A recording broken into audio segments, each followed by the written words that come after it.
ಆ ವೃದ್ಧ ದಂಪತಿಗೆ ಇಬ್ಬರು ಗಂಡ್ಮಕ್ಕಳು.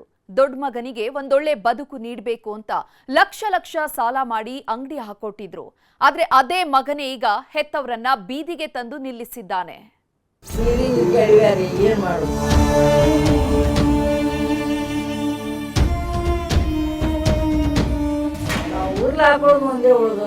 ಮಕ್ಕಳು ಇರ್ಲಿ ಮನೆ ತುಂಬಾ ಅಂತಾರೆ. ಆದ್ರೆ ಇಂಥ ಮಕ್ಕಳು ಇರೋದಕ್ಕಿಂತ ತಂದೆ ತಾಯಿ ಬಂಜೆ ಆಗಿರೋದೇ ಎಷ್ಟೋ ಲೇಸು ಅನ್ಸುತ್ತೆ. ಯಾಕಂದ್ರೆ ಹೆತ್ತು ಹೊತ್ತು ಬೆಳೆಸಿದ ಮಕ್ಕಳು ನಡು ರಾತ್ರಿಯಲ್ಲಿ ಹೇಗೆ ಬಿಟ್ಟೋಗಿದ್ದಾರೆ ನೋಡಿ. ಮಗ ಚೆನ್ನಾಗಿರ್ಲಿ ಅಂತ ಲಕ್ಷ ಲಕ್ಷ ಸಾಲ ಮಾಡಿ ಕೈಗಿಟ್ಟವರಿಗೆ ನರಕ ತೋರಿಸ್ತಿದ್ದಾನೆ.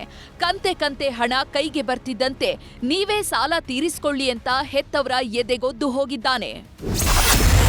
ಹೆತ್ತವರನ್ನೇ ಬೀದಿಗೆ ಬಿಟ್ಟೋದ ದೊಡ್ಡ ಮಗ.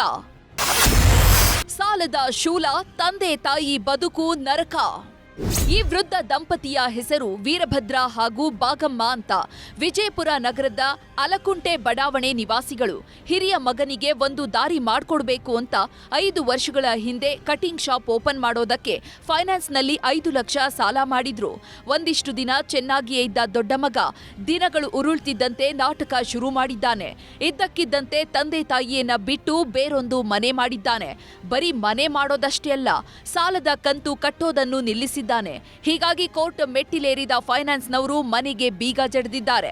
ಹೊತ್ತಲ್ಲದ ಹೊತ್ತಲ್ಲಿ ಬಂದ ಫೈನಾನ್ಸ್ ಸಿಬ್ಬಂದಿ ವೃದ್ಧ ದಂಪತಿಯನ್ನ ಹೊರಹಾಕಿ ಮನೆ ಸೀಸ್ ಮಾಡಿದ್ದಾರೆ. ಎಲ್ಲಿ ತುಂಬಬೇಕ್ರಿ ಅಪ್ಪ, ನಾವು ಎಲ್ಲಿ ತುಂಬಬೇಕ್ರಿ? ನಮ್ಗೆ ಏನದ ಬೀದಿಗೆ ಕೆಡವ್ಯಾರಿ, ಏನು ಮಾಡೋದು? ಮಕ್ಕಳೇ ಕೂತು ಬೀದಿ ಕೆಡವ್ಯಾರಿ. ನಮಗೆ ಸಾಲ ತುಂಬಿಲ್ಲ ಅವರು, ನಮಗೆ ತುಂಬತ್ತಾರ. ನಾವು ಎಲ್ಲಿ ತುಂಬೋನ್ರಿ? ಮನಿ ಮಾರು ತುಂಬತ್ತಾರ್ರಿ.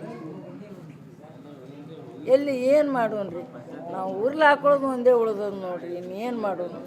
ಈ ವೃದ್ಧ ದಂಪತಿಗೆ ಈ ಮನೆಗೆ ಆಧಾರವಾಗಿತ್ತು. ಈಗ ಇದು ಬಂದಾಗಿದೆ. ಇನ್ನೊಬ್ಬ ಮಗ ಇದ್ರೂ ವೇಸ್ಟ್, ಸದಾ ಎಣ್ಣೆ ನಶೆಯಲ್ಲಿರ್ತಾನೆ. ಹೀಗಾಗಿ ಅಕ್ಕಪಕ್ಕದ ಮನೆಯವರೇ ಇವರ ದೊಡ್ಡ ಮಗನಿಗೆ ಫೋನ್ ಮಾಡಿ ವಿಷಯ ಮುಟ್ಟಿಸಿದ್ದಾರೆ.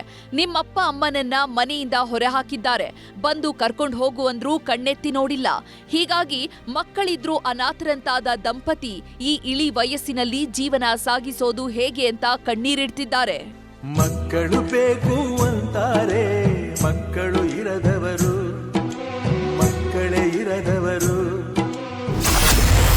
ಬೆಳಗಾವಿ ಜನರ ಜೀವ ಹಿಂಡ್ತಿದ್ದಾರೆ ಫೈನಾನ್ಸ್ ಸೈತಾನರು. ಬೆಳಗಾವಿಯಲ್ಲೂ ಫೈನಾನ್ಸ್ ಹಾವಳಿ ಮಿತಿ ಮೀರಿದೆ.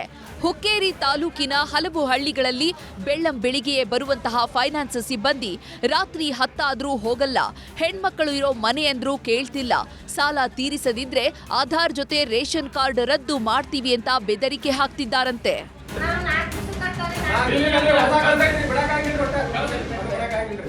ಒಟ್ನಲ್ಲಿ ಫೈನಾನ್ಸ್ ಹಾವಳಿಗೆ ಬ್ರೇಕ್ ಹಾಕಬೇಕು ಅಂತ ಸುಗ್ರೀವಾಜ್ಞೆ ತಂದ್ರೂ ಲೆಕ್ಕಕ್ಕಿಲ್ಲದಂತಾಗಿದೆ. ಸರ್ಕಾರ ಯಾವುದೇ ಕಾನೂನು ಮಾಡಿದ್ರೂ ಇವರ ಆಟಾಟೋಪ ಮಾತ್ರ ನಿಲ್ತಿಲ್ಲ. ಬೆಳಗಾವಿಯಿಂದ ಚಂದ್ರಕಾಂತ್ ಸುಗಂಧಿ ಜೊತೆ ಗುರುರಾಜ್, ನ್ಯೂಸ್ 18 ವಿಜಯಪುರ.